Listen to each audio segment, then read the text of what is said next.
Alors du coup, je vous fais la correction de l'exercice 7 avec les polynômes de Chebyshev. On vous dit tout d'abord montrer que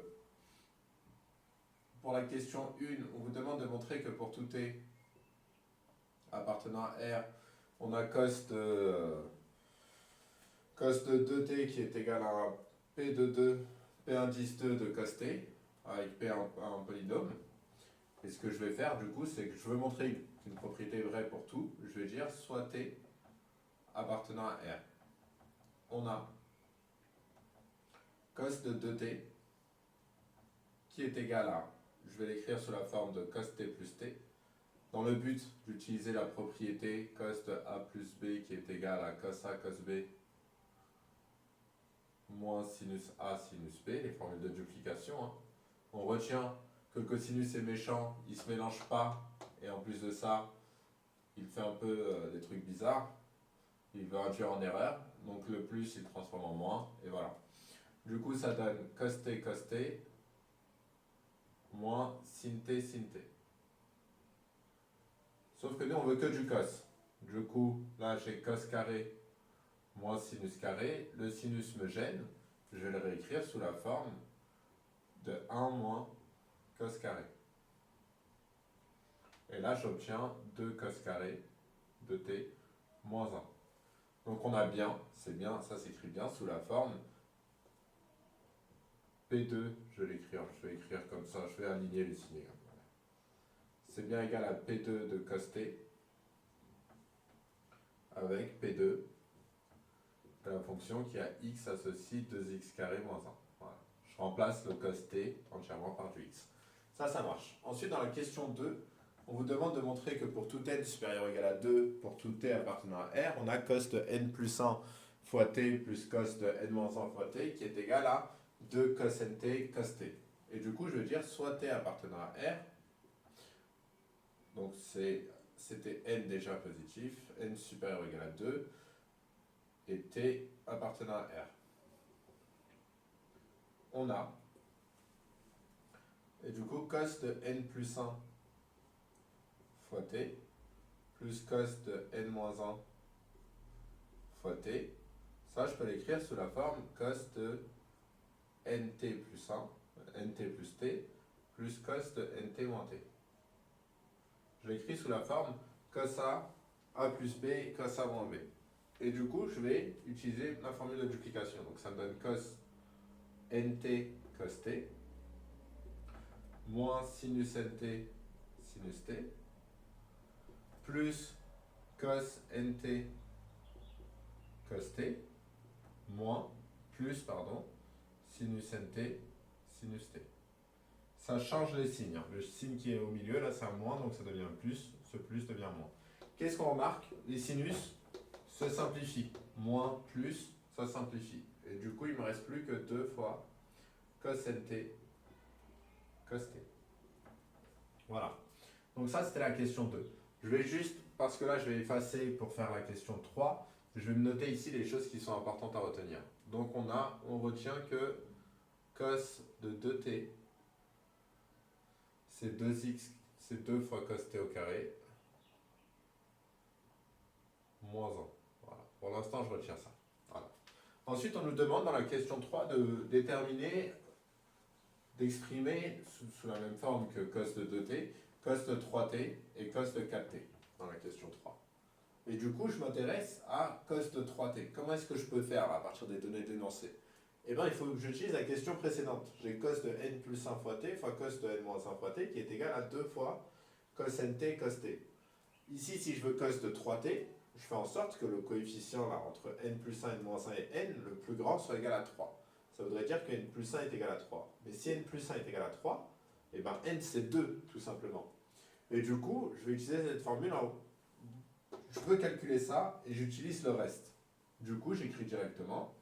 Je vais rajouter, j'ai mis soit t appartenant à R, je vais rajouter, et n supérieur ou égal à 2, on a cos de n plus 1 fois t, cos de n plus 1 fois t, c'est égal à 2 fois cos nt cos t, moins cos de n moins 1 fois t.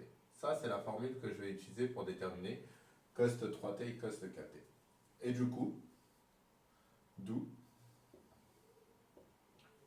cost 3t, c'est égal à 2 fois cost 2t fois cost t moins cost 1t. Donc c'est cost t. Voilà.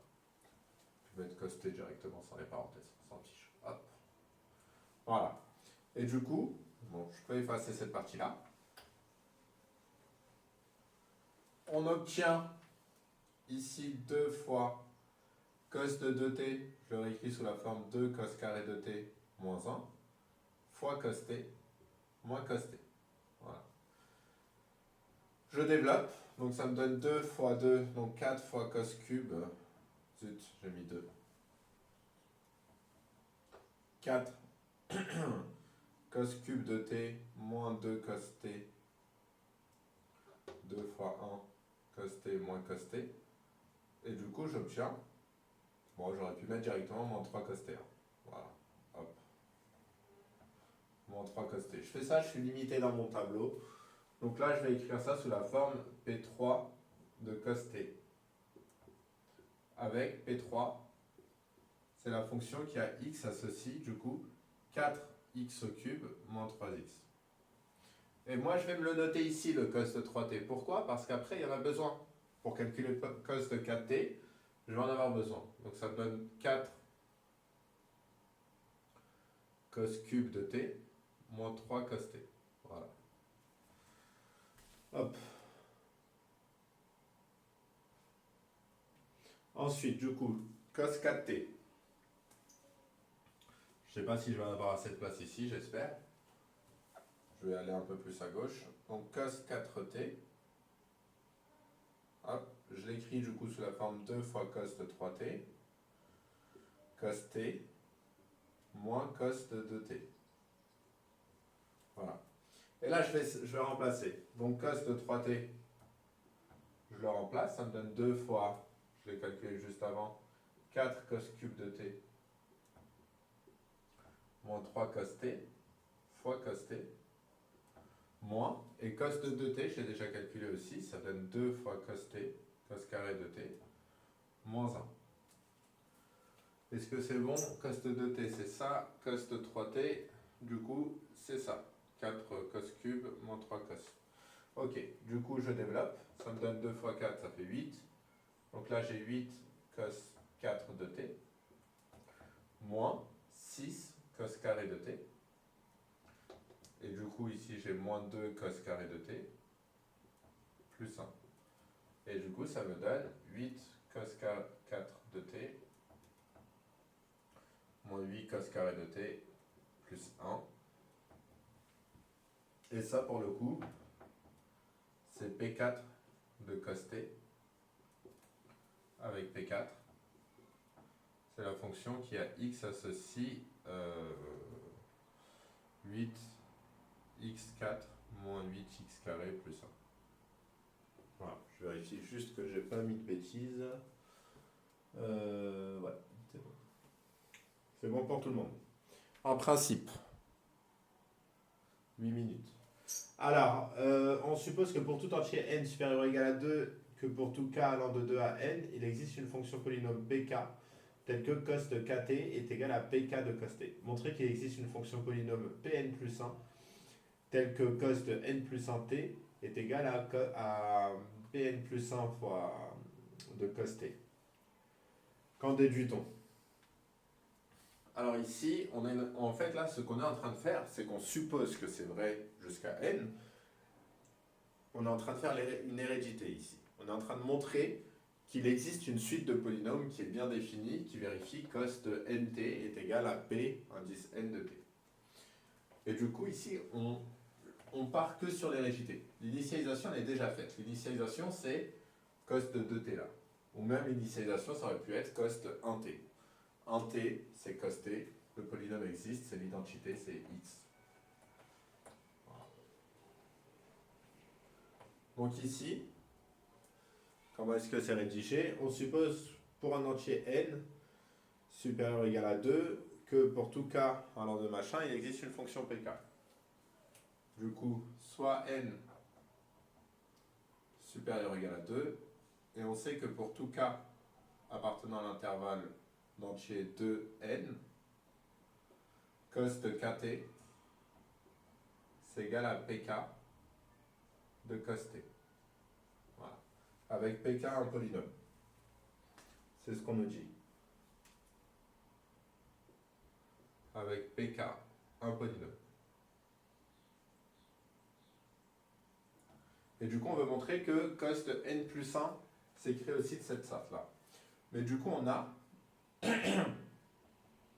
Ici, j'aurais rajouté le pour tout t appartenant à R. Donc là, je vais dire soit t appartenant à R. On a cos de n plus 1 fois t. S'écrit sous la forme de cos nt, cos t, moins cos n moins 1t. Et là, du coup, je peux écrire ça sous la forme 2 fois pn de cos t fois, du coup, cos t, moins, du coup, pn moins 1 de pn moins 1 de cos t. Et ça, je peux même l'écrire sous la forme, le cos t, là, j'aurais pu l'écrire sous la forme P1 de cos t. Avec P1, la fonction qui a x associe x. Et donc, c'est bien un polynôme. Mais du coup, ici, qu'est-ce qui se passe? On a un produit de polynôme, ça reste un polynôme. Et du coup, une somme de polynômes, ça redonne un polynôme. P, le produit Pn fois P1 est un produit de polynôme, donc est un produit de polynôme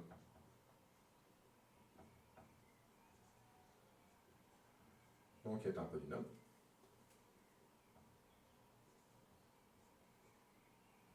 Qu'on peut appeler par exemple grand P, tout court. Et du coup, si je fais grand P, 2 fois grand P, ou même j'aurais pu mettre le 2 directement ici, et du coup, grand P moins Pn moins 1 est une différence, donc une somme de polynômes.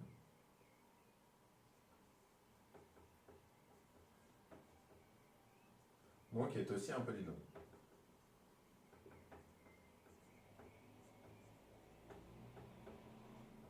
Ainsi, donc cos de n plus 1 fois t, ça va être égal à un polynôme Pn plus 1 fois de cos t, avec Pn plus 1, la fonction qui a x associe, du coup 2 fois Pn de x fois P1 de x, du coup fois x, je vais mettre, fois x, moins Pn moins 1 de x. Et ici, on sait que Pn moins 1 sont bien définis. Sont bien définis. Donc Pn plus 1 aussi. Donc Pn plus 1 est bien défini aussi. Voilà. Donc là, on a montré notre hérédité. Qu'est-ce qu'on en déduit? Qu'est-ce qu'on en déduit? On en déduit que pour tout n supérieur ou égal à 2, parce qu'à la base, c'était une récurrence sur n,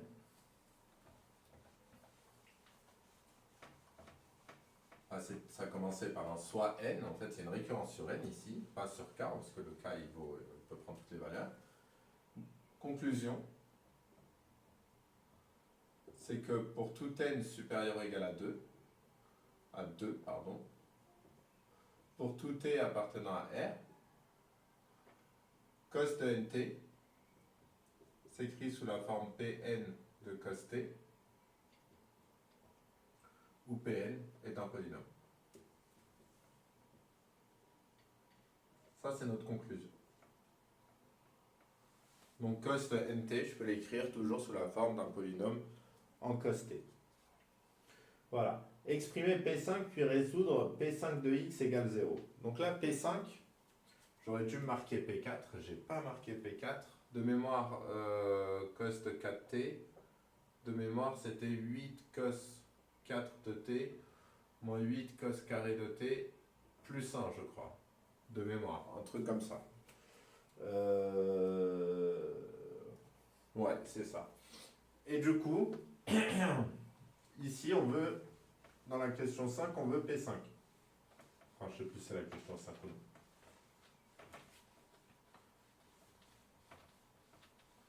On veut P5. Non, c'était, ouais, c'est la question 5. 5, on veut P5, exprimer P5, puis résoudre machin. Donc P5, pour trouver P5, je vais calculer cos de 5t. Donc pareil, je dis, comme tout à l'heure, je dis soit n appartenant à machin, soit t appartenant à r, on a un cos de 5t. Ou bien je peux même utiliser la relation que j'ai trouvée juste avant. Cos de machin est égal à, enfin le Pn plus 1 qui est égal à 2 fois Pn fois x. Je vais faire les deux. Je vais faire celle-ci, après je vais faire l'autre. Donc ça, je peux l'écrire sous la forme 2 fois cos de 4t cos t moins cos de 3t. Ça, c'est ma formule de base que j'avais montré au début. Donc cos n plus 1 fois t qui est égal à 2 fois cos nt cos t moins cos n moins 1t. Ça, c'est cette formule-là. Ok, appliquée avec n qui est égal à 4 cette fois-ci. Et du coup, ça me donne 2 fois cos 4t, du coup ça donne 8 cos 4 de t moins 8 cos carré plus 1 fois cos t moins cos 3t, et du coup cos 3t c'est 4 cos 3 cos cube de t moins 3, donc plus 3 cos t. Voilà. Du coup ça me donne ici, ça fait 16 cos 5 moins 16 cos 3, du coup plus 2 cos t, et du coup ça me donne moins 4 cos 3 plus 3 cos t. Et on obtient donc ici 16 cos 5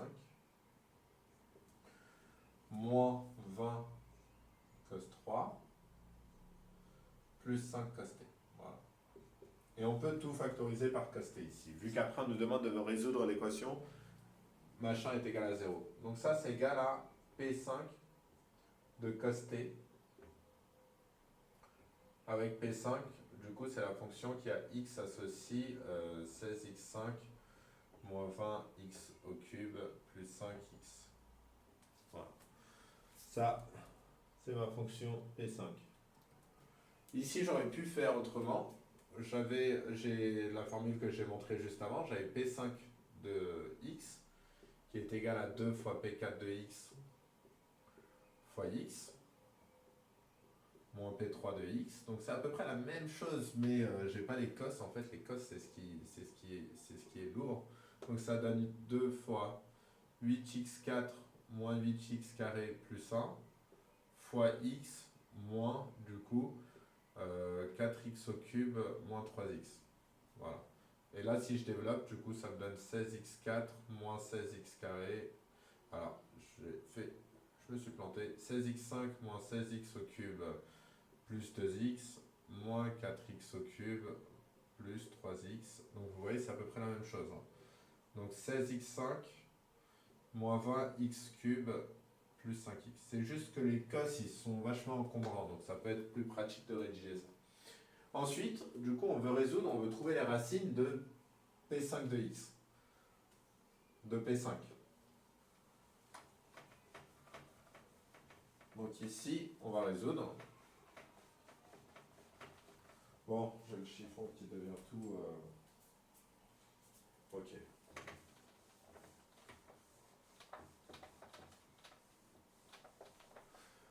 Donc là, on résout. P5 de x égale 0.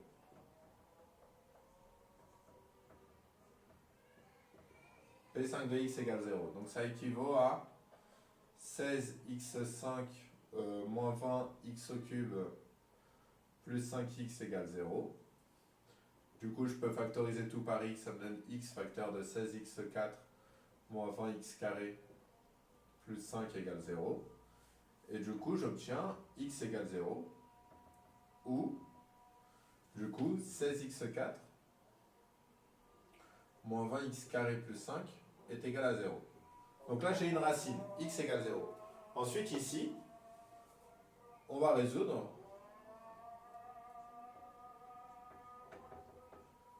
On va résoudre l'équation 16x4 moins 20x carré plus 5 égale 0. Et pour ce faire, on pose cette équation-là, je vais dire qu'elle est équivalente à 16 grand x au carré moins 20 grand x plus 5 égale 0, avec, du coup, grand x qui est égal à petit x au carré. Ok? Je t'écris x au carré, moins 20x au carré plus 5 égale 0. Je fais mon changement de variable.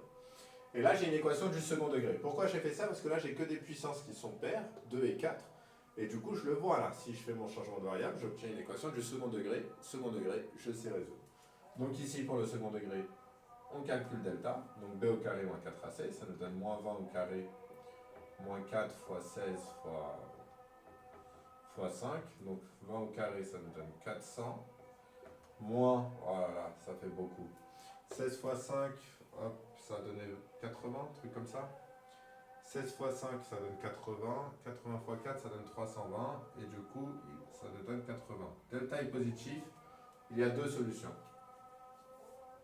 Donc il y a deux solutions. Du coup, delta est positif. Il y a deux solutions. X1, c'est 20, donc moins B, donc moins 20. 20 moins racine carrée de 80 sur 2 fois 16. Et x2, ça sera 20 plus racine carrée de 80 sur 2 fois 16. Voilà, j'ai mes deux solutions. Du coup, je vais simplifier ça un peu. Le 20 sur 2, du coup, ça va donner 10. Donc ça donne 10 moins racine carrée de 20. Je divise 80 par 4 sur 16. Et de l'autre côté, du coup, ça donne 10 plus racine carrée de 20 sur 16. Vous avez vos calculatrices, vous simplifiez aux calculatrices, vous ne prenez pas la tête. Donc ici, ça va donner 5 huitièmes. Si je simplifie encore, ici, ça donne 5 huitièmes. Et du coup, ça va être moins et plus. Et là, je vais avoir racine carrée de... moi, je me dis que ça va être sûrement moins racine carrée de 5. Tout sur 8. 5 moins racine carrée de 5 sur 8. Et de l'autre côté, du coup, j'ai 5 plus racine carrée de 5 sur 8. Voilà. Du coup, j'ai deux solutions. 5 moins racine carrée de 5 sur 8 et 5 plus racine carrée de 5 sur 8. Voilà. Hop. Pour grand x. Sauf que nous, on veut petit x. Maintenant, on résout.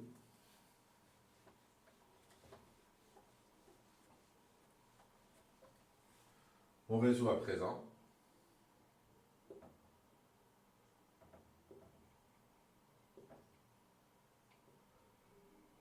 X au carré est égal à 5 moins racine carrée de 5 sur 8, d'une part, et d'autre part, x au carré est égal à 5 plus racine carrée de 5 sur 8. Ces deux équations-là ont des solutions. Pourquoi? Parce que ça, c'est positif. On fait une somme de nombres positifs et on divise par 8, ça reste positif. Ici, 5 moins racine carrée de 5, en fait, c'est racine carrée de 25 moins racine carrée de 5, donc c'est positif. Parce que 25 est plus grand que 5 et la fonction racine carrée est croissante. Du coup, on obtient ici comme solution x est égal à racine carrée de tout ça. 5 moins racine carrée de 5 sur 8 avec un signe moins, ou x est égal à plus racine carrée de tout ça, 5 moins racine carrée de 5 sur 8. Et de l'autre côté, j'ai x égale racine carrée de tout ça dans 5 plus racine carrée de 5 sur 8 avec un signe moins, ou x est égal à la même chose avec un signe plus. Voilà.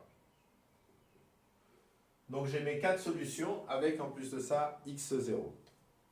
En déduire cos de 5pi de pi sur 10 et cos de 3pi sur 10. Alors pourquoi est-ce qu'on vous demande d'en déduire ça? Parce qu'ici, il faut bien avoir en tête qu'à la base, c'est P5 de x. P5 de x, c'est quoi? C'est cos de 5x.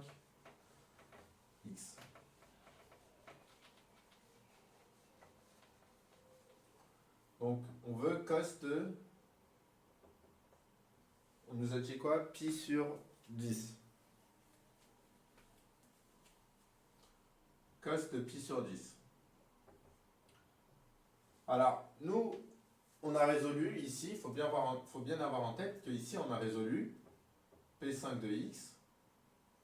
P5 de cos de x est égal à 0. Sauf que P5, à la base, c'est...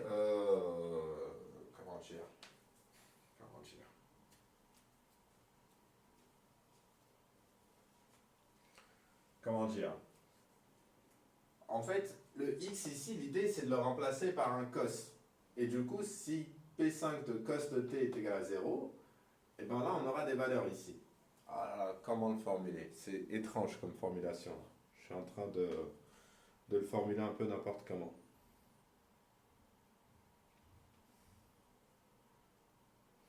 En déduire cos de pi sur 10 et cos de 3 pi sur 10. Donc si je fais cos de pi sur 10,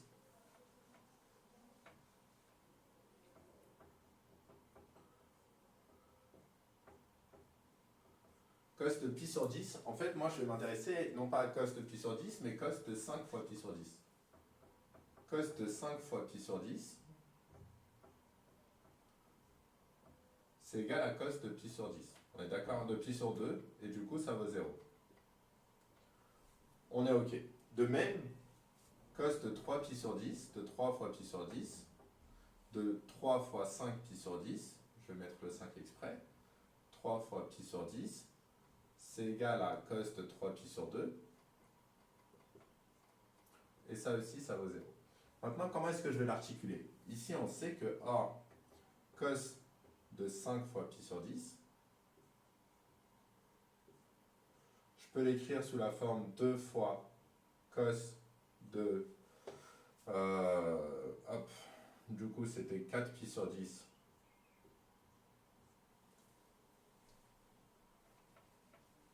à l'aide de Chebyshev. Je peux l'écrire sous la forme P5, du coup, j'ai pas écrit P5. De mémoire, cos de 5t, c'était 16 x puissance 5 moins 20 x3 plus 5x. C'était ça, je crois. Du coup, cos de 5 fois pi sur 10, je peux l'écrire sous la forme 16 fois cos de 5 pi.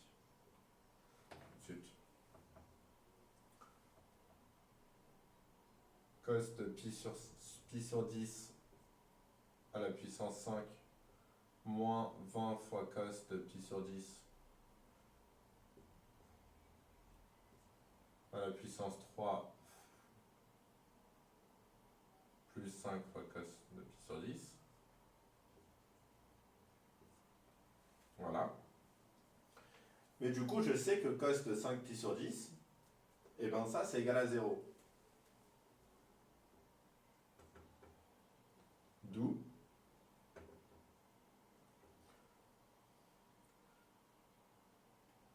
5 fois cos de pi sur 10.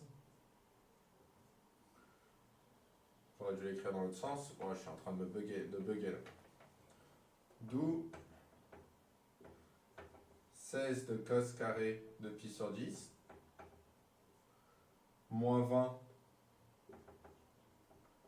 cos cube de pi sur 10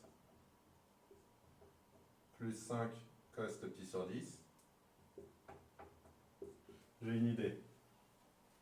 J'ai une idée pour être plus simple à expliquer. Je vais faire ça, je vais reprendre l'idée et je vais revenir dessus. Voilà, ça va être plus simple. Plus simple. Du coup, ici, on me demande, on veut, dans la question 5b, on veut cos de 5 de pi sur 10 et cos de 3 pi sur 10. Et ce qu'il faut bien voir là, c'est qu'on ne vous demande pas de calculer directement cos de pi sur 10 et cos de 3 pi sur 10. On vous demande de raisonner dans l'autre sens. Il faut que le cos, par rapport à la fonction P5, pour rappel, cos de 5t,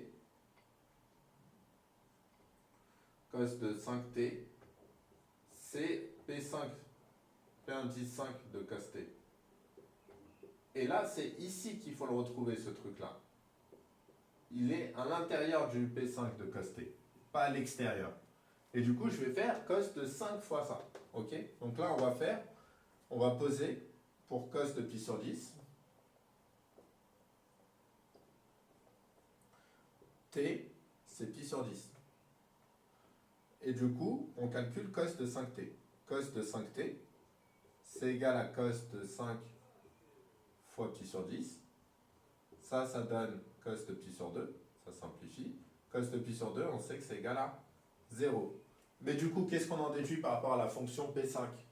Que cos de pi sur 10, là, ici, ce truc-là qui est de ce côté-là, donc cos de pi sur 10 est une racine de P5. Du coup, cos de pi sur 10, ça appartient à l'ensemble qui est 0 et 5 moins racine 4, moins, je vais les mettre dans l'ordre du plus petit au plus grand, là, près de 0, j'aurais dû mettre directement dans l'ordre de machin. 5 moins 5 plus racine carrée de 5 sur 8, moins racine carrée de 5 moins racine carrée de 5 sur 8, 0, et ensuite ça va dans l'autre sens. 5 moins racine carrée de 5 sur 8, et 5 plus racine carrée de 5 sur 8. J'ai mis une parenthèse alors que c'est des accolades. C'est plus simple à expliquer là comme ça. Ok, et du coup, le même raisonnement. Si je remplace t par 3 pi sur 10, parce que là on veut 3 pi sur 10. Et du coup, si t est égal à 3 pi sur 10, et bien cos de 5t, ça sera égal à cos de 5 fois 3 pi sur 10. Mais du coup, je sais que 5 et 10, ça simplifie. Ça me donne cos de 3 pi sur 10. Et ça, c'est égal à 0. 3 pi sur 2, pardon. Cos de 3 pi sur 2, c'est égal à 0. Du coup, comment est-ce qu'on détermine ces valeurs-là? On sait que sur le cercle trigonométrique, si je trace le cercle là, hop, je découpe en 10 parties égales. Mais du coup, le cos pi sur 10, il est de ce côté-là. Et cos de 3 pi sur 10, c'est de ce côté-là. 3 pi sur 10. Est-ce que c'est là? Non, c'est de l'autre côté. Pi sur 10 est de ce côté-là. Cos de 3 pi sur 10, il va être de ce côté-là. Donc là, j'ai 3 pi sur 10. Ok? Du coup, j'ai pi sur 10, 3 pi sur 10 et les autres 1. Ici, je découpe en 5. Et du coup, qu'est-ce qui se passe au niveau des valeurs de cosinus? Oh là là. Est-ce que je suis bien parti là? 3 pi sur 10, mais je dis des bêtises. 3 pi sur 10, il est de ce côté-là. Là.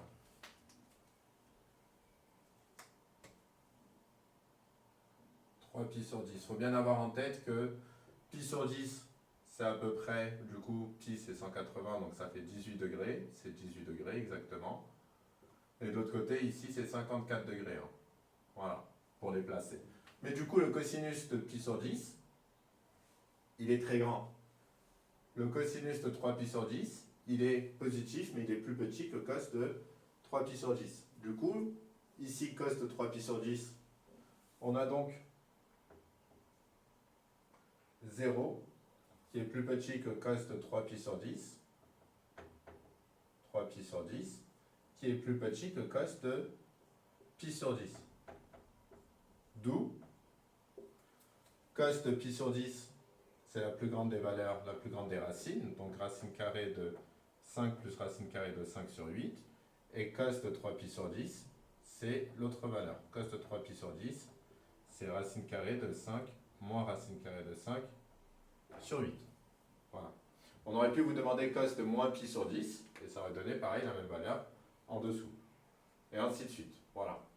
Voilà pour l'exercice sur les polynômes de Chebyshev. Je me suis un peu perdu là pour expliquer la dernière question, mais bon, je retombe sur mes pattes comme le guerrier que je suis. Voilà. C'était l'exercice 5, la fin du cours.